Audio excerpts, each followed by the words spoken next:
Hello and welcome to our first broadcast of 2026. I'm Mariam Zian and these are the headlines.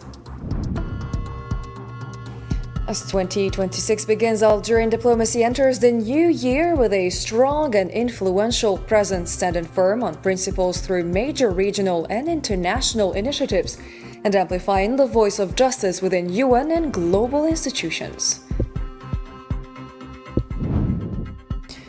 In Palestine, the year ends amid an ongoing Israeli campaign in Gaza and continued settlement expansion in the West Bank. In the besieged enclave, growing warnings point to the targeting of humanitarian organizations after Israel threatened to halt the work of more than 30 international medical bodies.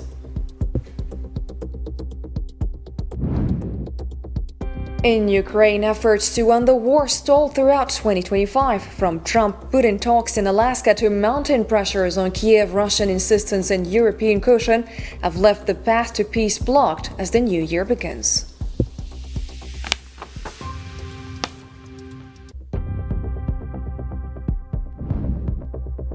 Welcome back to the details of the bulletin. At the outset, the President of the Republic, Mr. Abdelnajid Tebboune, congratulated the Algerian people on Wednesday on the occasion of the new year 2026, emphasizing that the new year would be a source of pride and honor for all Algerians. He highlighted that thanks to the efforts and sacrifices of Algeria's sons and daughters across various fields, the nation has reached the ranks of emerging countries while maintaining full security. أيتها المواطنات أيها المواطنون، أتوجه إليكم ونحن نستقبل العام الجديد 2026 بتهاني الحارة بموفور الصحة والعافية للجميع والهناء والسؤدد لوطننا المفدى. سيكون العام الجديد إن شاء الله فخراً ورفعة لكل الجزائريات والجزائريين بما حققته سواعد الرجال وتضحياتهم في مختلف الميادين لتبلغ الجزائر مصاف الدول الناشئة بكل أمان. وأجدد لكل جزائرية ولكل جزائري داخل الوطن وخارجه تهاني القلبية بالعام الجديد، دون أن ننسى أهلنا في فلسطين المحتلة، متمنيا نهاية الجرائم الصهيونية ضدهم والعودة إلى حياة عادية في الضفة وغزة والقدس. دامت الجزائر حرة أبية شامخة. المجد والخلود لشهدائنا الأبرار. والسلام عليكم ورحمة الله تعالى وبركاته. During 2025, Algerian diplomacy achieved a prominent diplomatic presence through remarkable efforts and advocacy in regional and international fora, notably defending just causes and oppressed peoples. Mohamed Khatel has the full report. 2025 was marked by intense diplomatic activity and strategic partnership established by Algeria to diversify its partnerships and protect its economic interests. Visits and agreements included various diplomatic and economic aspects. From Rome, where Algeria and Italy strengthened cooperation in various fields, culminating in a strategic partnership agreement, to Slovenia in Eastern Europe, where the two countries' visions aligned on various economic aspects, leading to a convergence of their views on just causes, foremost among which the Palestinian cause. The Intra-African Trade Fair, hosted by Algeria, was a milestone that reflected the strongest aspects of African-African economic cooperation. Through the contracts concluded and the huge economic deals sealed between the various countries, in which many African companies strengthened their presence and influence in the African market, with contracts exceeding $48 billion in a market that has long been easy prey for the hegemony and ambitions of multiple global companies. In the Security Council, and during the second year of its non-permanent mandate, nominating Algeria's permanent representative to the United Nations, Ammar Benjama, as Diplomat of the Year, bore witness to a year full of advocacy for just causes, foremost among which the Palestinian cause. Algeria stressed the necessity of a ceasefire and an end to the Zionist war of extermination, halting the killing machine that is disseminating the children, women, and people of Gaza, and stopping settler violations in the occupied West Bank and Al-Quds.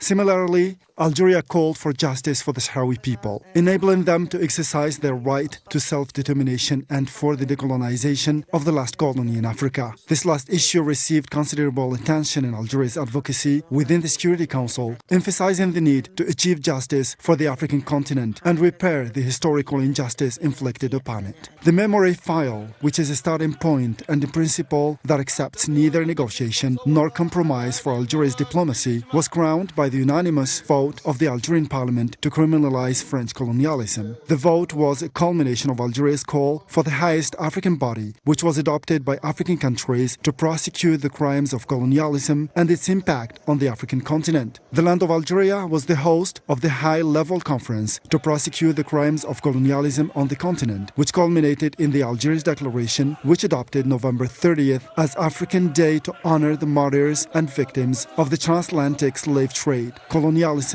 and apartheid.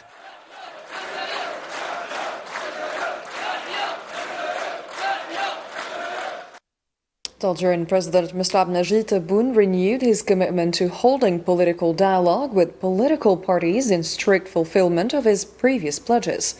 In a speech to the nation delivered on Tuesday before the two chambers of parliament meeting at the Palace of Nations, the president affirmed that this dialogue would be launched once the parliament ratifies the political parties' law. من هذا المنبر بحوار سياسي ولا زلت ملتزما ومثل ما صرحت وشرحته لبعض رؤساء الأحزاب الذي كان لي شرف لاستقبالهم،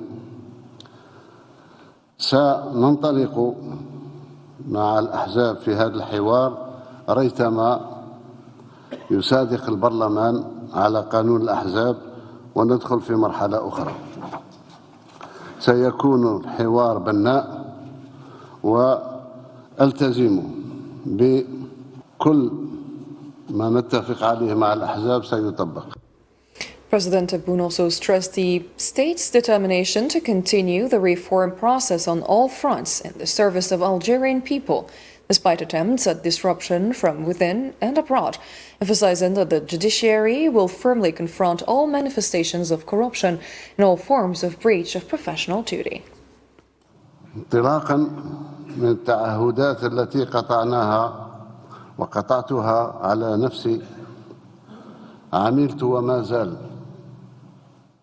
وما زلت أعمل بنفس العزيمة على خدمة الشعب والدفاع عن مصالح الوطن، ولن تثنينا عن غايتنا الصعوبات ولا مقاومة التغيير ولا التشويش في الداخل أو الخارج.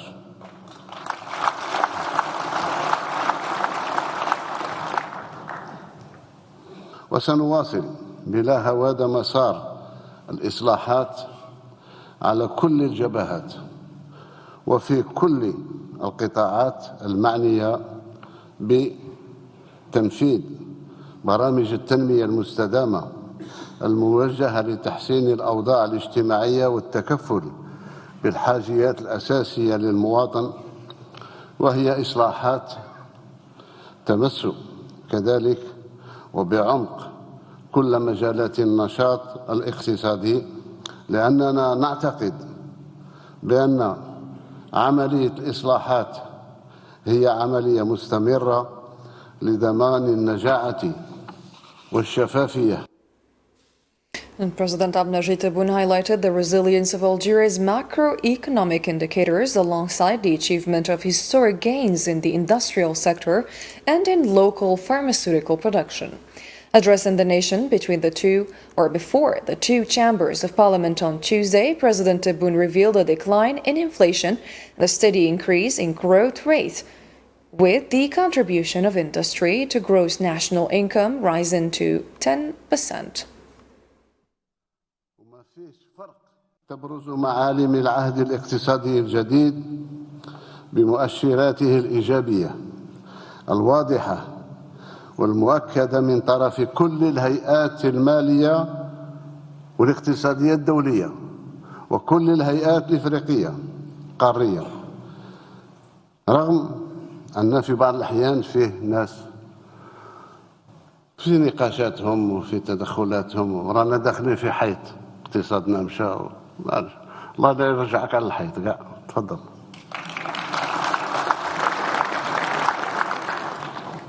وهكذا إذن تبرز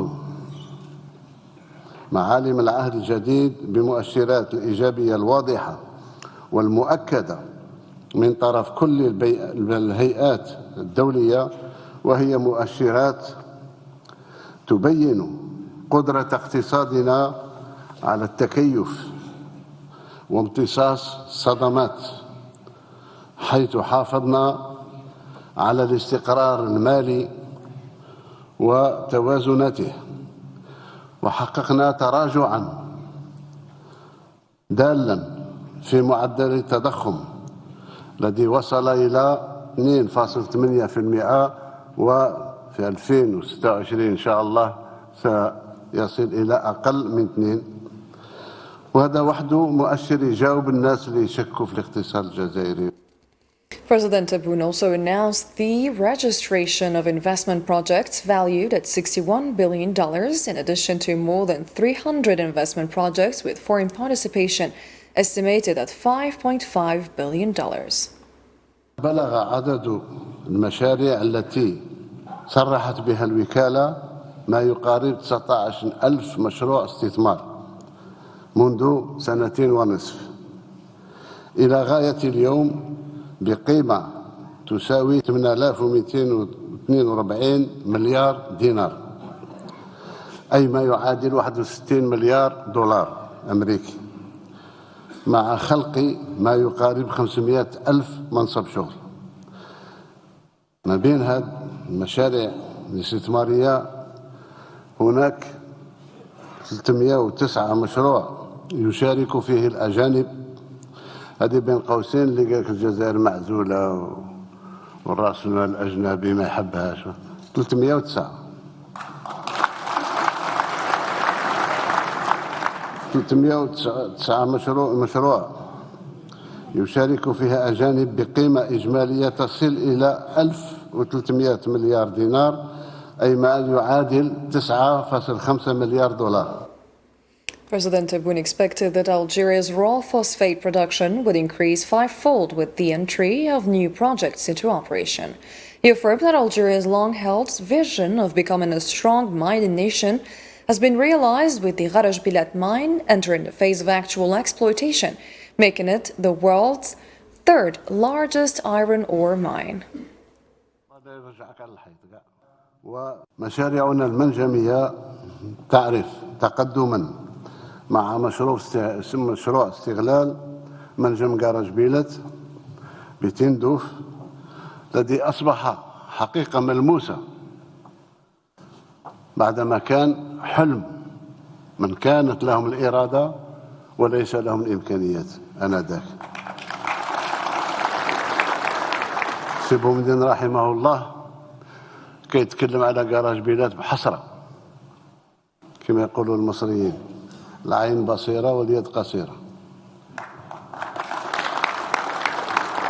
الحمد لله أن وفقنا ربي وجسدنا الحلم تاع من كان يحلم بجزائر قوية بمناجمها قوية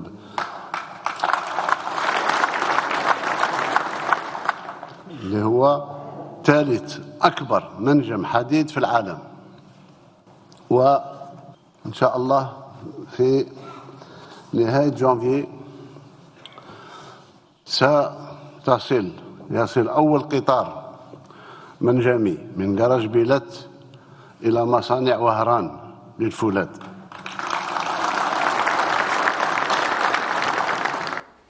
And in his address to the nation, the Algerian president also touched on the outcomes of reforms implemented across various sectors, reiterating the state's commitment to its social character. President Tebboune stressed that the state will not suspend social assistance directed to ordinary citizens, recalling the various decisions taken to improve purchasing power and rebuild the middle class. دولة اجتماعية ما نتخلاش وكل تصرفاتنا وبرامجنا تصب في هذا الخانة. السكن اليوم لا نجي قبل ما نفوت السكن بالنسبة للتعليم المجاني. التعليم المجاني يعني دخول المدرسي هذا الأخير على مستوى التعليم يعني من الابتدائي حتى البكالوريا ما يقارب 13 مليون. قلنا أن السكن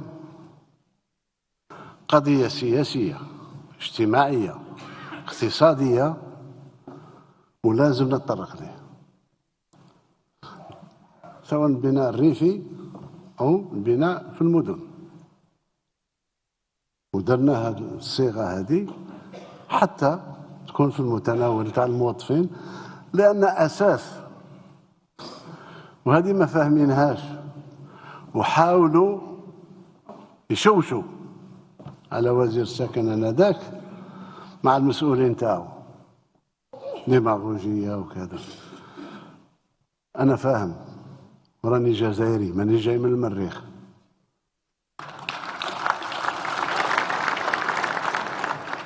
الجزائر بدأت تتمس وتمست وفقدت التوازن تاعها وكانت عرضة لكل الرياح. يوم قضاو على الطبقة الوسطى نتاعها. The first African Youth Communication Camp opened Wednesday in the youth oasis Naama province, southwest Algeria, drawing nearly 1,000 young participants from across Algeria, along with youth from 28 African and 7 Arab countries. The camp features sports, artistic, and outdoor activities and aims to boost cultural exchange, youth dialogue, and regional youth tourism. I found it very amazing, wonderful, the environment, the people. And we came for the African Youth Communication Camp, and it's actually a very good experience that we can share with other young African fellows and other people coming from the Arab regions. And it's a very good initiative. And I hope that maybe in the future we can experience this type of events again so that we can share culture and exchange some ideas with young generation from Algeria and abroad. Moving on to occupied Palestine, the government media office announced that around 90% of the built infrastructure in the Gaza Strip has been destroyed. In a statement published on Wednesday as part of the comprehensive annual update of 2025 statistics, amid ongoing repercussions of the crime of genocide against Palestinian people in Gaza, the office said that preliminary direct losses across 15 vital sectors in Gaza are estimated at $33 billion during 2025.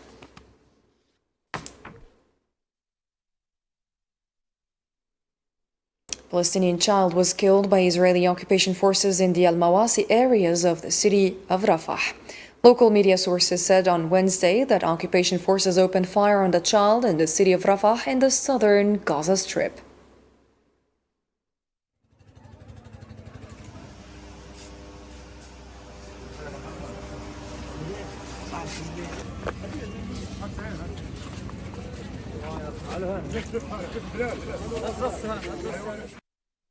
Three people were killed and 10 others injured in Israeli shelling that targeted several areas of the Gaza Strip. According to a statement by the Palestinian Ministry of Health on Wednesday, the total number of those killed since the ceasefire reached 415, in addition to 1,152 wounded. The same statement added that the number of those killed since the start of the genocide in the Strip has reached 71,269, along with 171,232 wounded.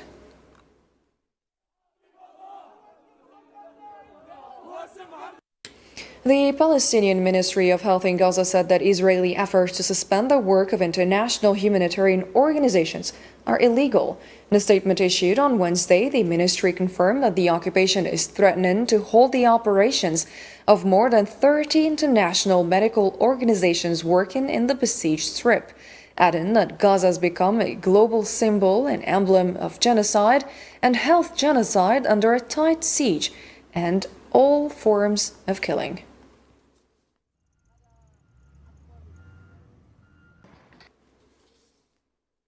The United Nations Relief and Works Agency for Palestine Refugees UNRWA said that new Israeli restrictions on international non-governmental organizations further undermine humanitarian work in Gaza. UNRWA stated on Wednesday that failure to confront attempts to control the work of humanitarian organizations would erode the most fundamental humanitarian principles. The European Union warned on Wednesday that Israeli threats to ban non-governmental organizations from operating in the Gaza Strip would prevent vital aid from reaching the residents of the devastated enclave. In a post on the X platform, the European Commissioner for Humanitarian Aid, Hajar Habib, noted that the so-called NGO registration law cannot be implemented in its current form, following Israel's announcement on Tuesday that it would ban NGOs from operating in Gaza in 2026 unless they submit lists of their Palestinian staff by Wednesday.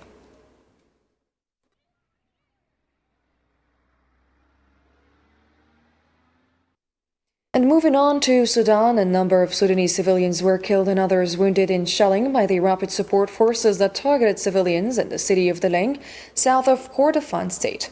Local media sources said on Wednesday that the rapid support forces, along with the SPLM and Hilu faction, targeted the city of Deleng on Tuesday evening using several drones and cut the road linking it to the city of Kadogli, resulting in deaths and injuries. The same sources added that the attacks on Deleng continued until Wednesday morning, with the city coming under artillery and drone fire.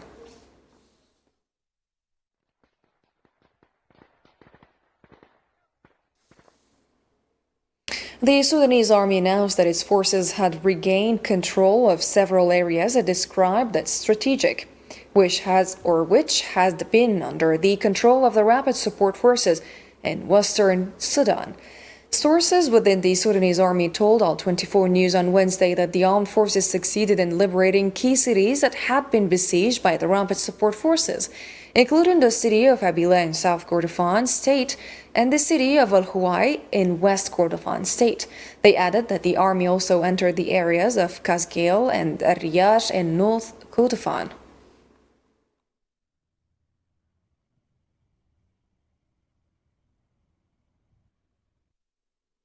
The Sudanese humanitarian organization Mashad said that despite all UN warnings and international positions calling for an end to crimes against civilians, the rapid support forces continue their violations across all areas under their control in Sudan. In statements to Al-24 News on Wednesday, the organization's head, Ahmed Abdullah Ismail, said that what is happening in Sudan today is an aggressive war in which all international norms have been violated.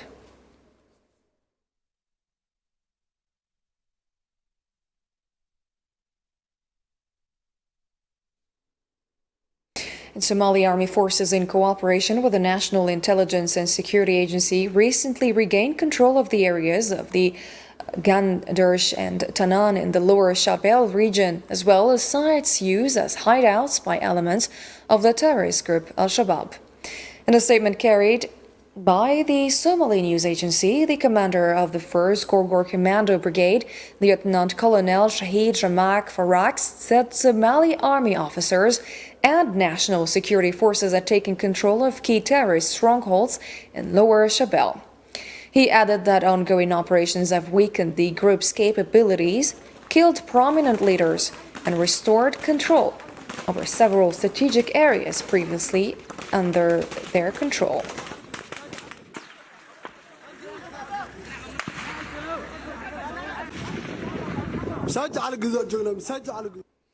And in a file that has seen no breakthrough since the outbreak of the war, the negotiation process to end the conflict in Ukraine continues to stall, despite intense political and diplomatic activity from Alaska, where the historic meeting between U.S. President and his Russian counterpart sent mixed signals about the prospects for a settlement to what have been described as mounting pressures on Kiev to accept a solution lacking consensus. Between Russian insistence and clear European reservations, the horizon for ending the war remains blocked. Usama Ayadi has the report. Gambling with World War III. You're gambling with World War III. As 2025 comes to an end, the war in Ukraine remains unresolved, but the year has marked a significant shift in how the conflict is being addressed on the global stage. After nearly 4 years of fighting, 2025 was defined less by major battlefield changes and more by intensified diplomacy among Ukraine, Russia, the United States, and European leaders. Sometimes daring military attacks took center stage, the last of which was the Ukrainian attempt to attack Putin's residency in Moscow. Don't tell us what we're going to feel. We're trying to solve a problem. Don't tell us what we're going to feel. I'm not telling you. Ukrainian President Volodymyr Zelensky spent the year reinforcing Kyiv's core position. Any peace plan must respect Ukraine's sovereignty, territorial integrity, and long-term security. While Ukraine signaled openness to ceasefire discussions, it consistently rejected any settlement imposed without its direct involvement. So I think we need to sit and speak. The second point, we need ceasefire. Even now, you see in the Middle East, it's very difficult to hold ceasefire. Everywhere, in every war, it's very difficult. We want peace. Putin doesn't want. In Moscow, President Vladimir Putin adopted a dual approach, maintaining military pressure while indicating conditional readiness for negotiations. Russia's Putin met with the U.S. President Donald Trump in Alaska. However, the world's aspirations for a peace plan from the Northern American meeting have not reached their final point. Furthermore, Russian officials made it clear that any talks would be complex and highly conditional. It is entirely incorrect and unfounded to claim that we reject anything. The ball is entirely in the court of our Western opponents, primarily the leaders of the Kiev regime, and in this case, first and foremost, their European sponsors. We are ready for both negotiations and a peaceful resolution to the conflict. Ukraine is doing a very good job of. The United States played a central role throughout 2025, continuing its support for Ukraine while increasing diplomatic engagement. Washington framed its strategy around the idea that meaningful negotiations would only be possible if Ukraine entered talks from a position of strength. Yet the minerals deal between Ukraine and the United States raised more questions over the U.S. support. And I think we're on the way to getting peace. I think President Putin wants peace, and President Zelensky wants peace, and I want peace. I just want to see people stop getting killed. European leaders also stepped into a more active role. France, Germany, and the European Union institutions intensified diplomatic efforts, linking the search for peace to broader European security and future reconstruction of Ukraine. International meetings and multilateral forums kept channels of communication open, but no decisive breakthrough was reached. As the year closes, the war in Ukraine has not ended. However, 2025 stands out as a year when diplomacy took center stage, setting the tone for what many hope will be a more negotiation-driven phase in 2026. Russian news agency reported on Wednesday, citing or quoting Russian Chief of the General Staff General, that Russian forces are making progress in northeastern Ukraine. The same sources quoted that the general saying that President Vladimir Putin ordered the expansion of what Moscow calls a buffer zone in Ukraine's Sumy and Kharkiv regions near the Russian border during the coming year. The remarks come after Russia vowed to respond to what it said was an attempt to attack President Putin's residency, an allegation denied by Kiev, which said such claims are aimed at obstructing peace talks as nearly 4 years have passed since the war began.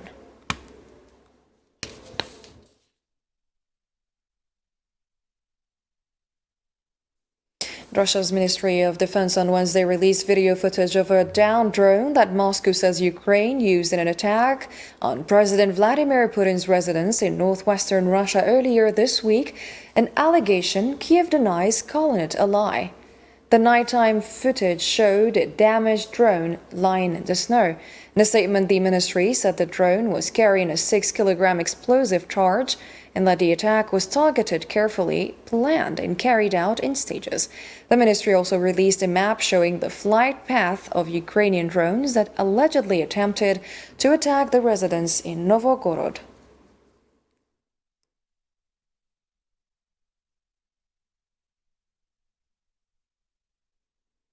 That's a wrap for tonight's program. Thank you for joining us, and on behalf of all the team, Happy New Year and wishing you all the best.